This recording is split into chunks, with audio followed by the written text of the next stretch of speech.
Helena Figueiredo sempre acreditou que a vida era construída sobre pilares invisíveis que só revelavam sua fragilidade quando começavam a ruir.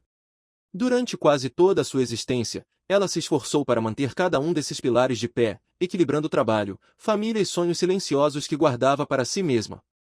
Era enfermeira em um hospital público, uma daquelas profissionais que aprendem cedo que o sofrimento humano tem muitos rostos, mas que a esperança, quando surge, costuma ser discreta e quase tímida. A rotina exaustiva nunca contou toda a história de quem ela realmente era. Por trás da calma com que atendia pacientes, havia uma mulher que lutava diariamente para cuidar da mãe doente, sustentar a casa sozinha e sobreviver a um mundo que jamais lhe deu pausas. Seu maior orgulho era poder garantir algum conforto para Dona Laura, sua mãe, que já não caminhava sozinha há anos. Toda a vida de Helena era cuidadosamente regulada para que nada saísse do controle, como se ela mesma tivesse aprendido a se transformar em um ponto de equilíbrio dentro de um caos que não escolheu. Mas a vida raramente respeita planos. E o caos, quando decide chegar, vem com um nome específico. No caso de Helena, esse nome era Antenor Barros. Antenor era tudo aquilo que Helena não era. Dono de uma empresa de construção civil que dominava metade dos contratos públicos da região, ele vivia cercado de luxo, poder e uma arrogância alimentada por anos de impunidade. Sempre foi conhecido por corromper autoridades, manipular licitações e destruir quem quer que ficasse em seu caminho. Para ele, pessoas não eram pessoas, eram ferramentas. Até que um dia, por um capricho do destino, seus interesses se cruzaram com os de Helena. O hospital onde ela trabalhava passou a ser alvo de uma reforma milionária que a empresa de Antenor havia conquistado por meio de esquemas escusos. Helena não fazia ideia da extensão da corrupção. Só descobriu quando a reforma começou a afetar setores importantes, colocando pacientes em risco por causa de atrasos e materiais de má qualidade. A gota d'água veio quando uma paciente idosa sofreu uma queda fatal após escorregar em um piso recém-instalado. O material não atendia às normas mínimas de segurança. Era barato. Era irregular. E tinha sido aprovado por alguém com muito interesse em lucrar. Helena testemunhou tudo. E, como se isso já não fosse suficiente, foi ela quem encontrou a documentação que comprovava que a obra estava sendo superfaturada. Não estava procurando nada. Apenas ajudava a organizar prontuários quando notou pastas que não deveriam estar onde estavam. Ao abrir por curiosidade, se viu diante de algo que poderia destruir carreiras poderosas. Naquele mesmo dia, decidiu entregar as evidências à corregedoria. Não imaginava que o caminho até a justiça seria tão tortuoso, nem que sua vida mudaria radicalmente por causa disso. Os documentos desapareceram misteriosamente. A corregedoria negou ter recebido qualquer denúncia. Dias depois, Helena descobriu que estava sendo investigada por suposta adulteração de prontuários. Ela, que sempre agiu com honestidade e empatia, agora era tratada como criminosa. Era óbvio demais. Antenor Barros havia descoberto tudo. A partir desse momento, a vida de Helena se transformou em um campo de batalha silencioso. A cada semana surgia uma nova acusação. Perdeu sua estabilidade no hospital. Teve seu nome circulando em blogs sensacionalistas que chamavam ela de oportunista, louca e irresponsável. Começou a receber ligações anônimas com ameaças. Só descobriu quando a reforma começou a afetar setores importantes, colocando pacientes em risco por causa de atrasos e materiais de má qualidade. A gota d'água veio quando uma paciente idosa sofreu uma queda fatal após escorregar em um piso recém-instalado. O material não atendia às normas mínimas de segurança. Era barato. Era irregular. E tinha sido aprovado por alguém com muito interesse em lucrar. Helena testemunhou tudo. E, como se isso já não fosse suficiente, foi ela quem encontrou a documentação que comprovava que a obra estava sendo superfaturada. Não estava procurando nada. Apenas ajudava a organizar prontuários quando notou pastas que não deveriam estar onde estavam. Ao abrir por curiosidade, se viu diante de algo que poderia destruir carreiras poderosas. Naquele mesmo dia, decidiu entregar as evidências à corregedoria. Não imaginava que o caminho até a justiça seria tão tortuoso, nem que sua vida mudaria radicalmente por causa disso. Os documentos desapareceram misteriosamente. A corregedoria negou ter recebido qualquer denúncia. Dias depois, Helena descobriu que estava sendo investigada por suposta adulteração de prontuários. Ela, que sempre agiu com honestidade e empatia, agora era tratada como criminosa. Era óbvio demais. Antenor Barros havia descoberto tudo. A partir desse momento, a vida de Helena se transformou em um campo de batalha silencioso. A cada semana surgia uma nova acusação. Perdeu sua estabilidade no hospital. Teve seu nome circulando em blogs sensacionalistas que chamavam ela de oportunista, louca e irresponsável. Começou a receber ligações anônimas com ameaças veladas. Sentiu o peso de um inimigo que parecia grande demais para ser enfrentado. Para piorar, sua mãe adoeceu ainda mais com o estresse, precisando de remédios caros e cuidados constantes. O dinheiro começou a faltar. As contas se acumularam. A dignidade, aquela última chama que Helena insistia em preservar, começou a oscilar. Ela tentou pedir ajuda a antigas colegas, mas elas estavam com medo de se envolver. Cada porta que batia, fechava. Cada esperança se dissolvia. E, ainda assim, Helena não recuou.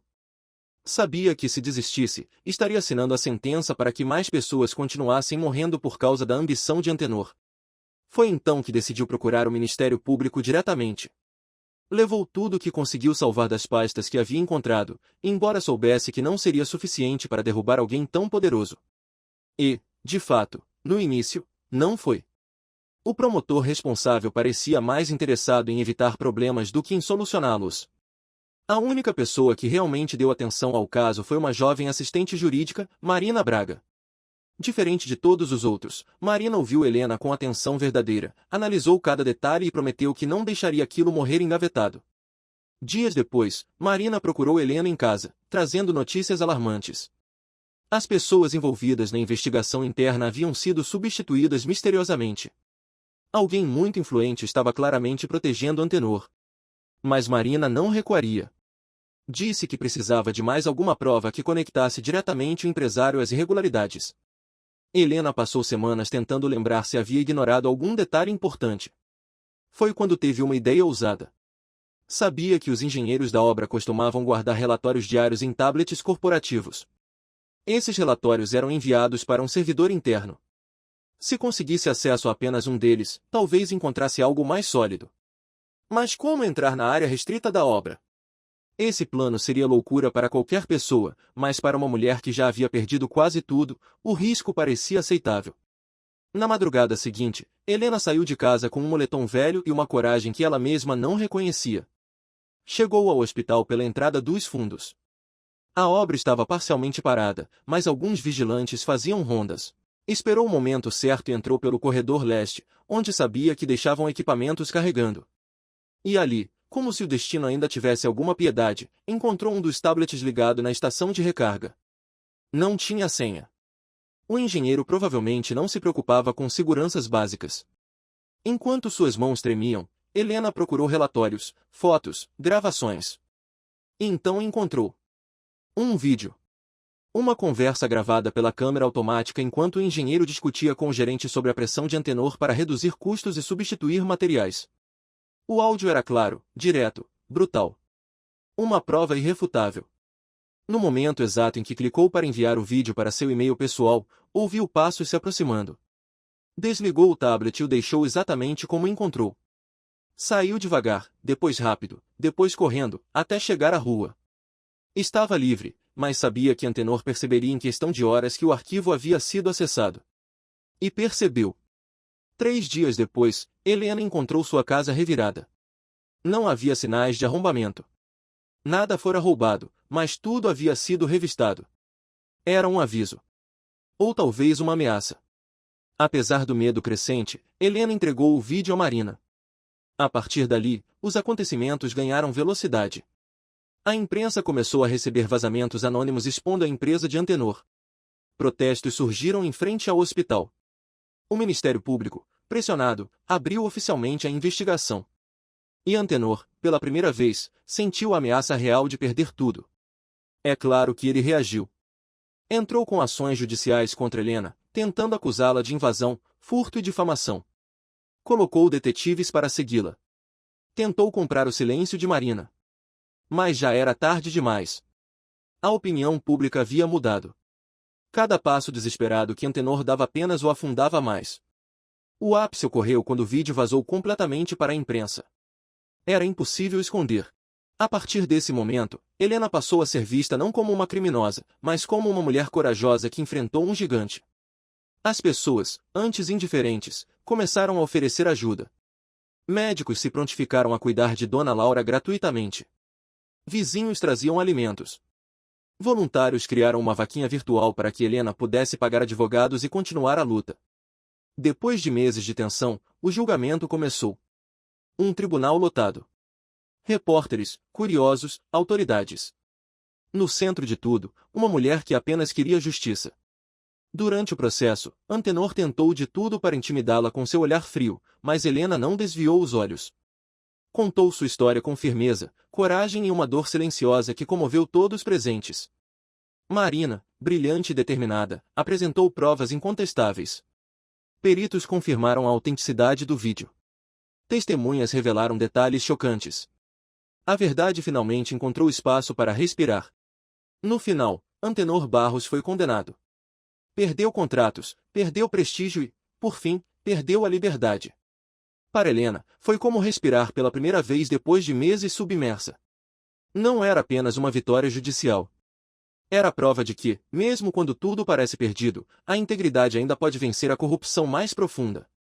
Sua vida não voltou ao normal imediatamente. Ainda havia traumas, contas, cicatrizes profundas.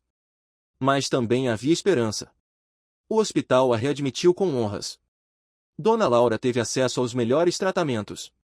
Marina ganhou reconhecimento nacional por sua atuação e se tornou amiga inseparável de Helena. E, em algum lugar dentro dela, algo renasceu. Uma força que ela nem sabia possuir antes de enfrentar o inimigo mais poderoso que já conheceu. Helena não se tornou heroína por escolha. Tornou-se porque, quando o mundo tentou destruí-la, ela decidiu permanecer de pé. Seu nome passou a ser lembrado não pelo sofrimento que atravessou, mas pela coragem que teve de denunciar aquilo que muitos temiam enfrentar. E assim, entre memórias difíceis e vitórias silenciosas, sua vida voltou a se reconstruir. Pilar por pilar. Com dignidade, perseverança e a certeza de que nenhuma escuridão, por maior que seja, resiste para sempre à luz de uma única verdade.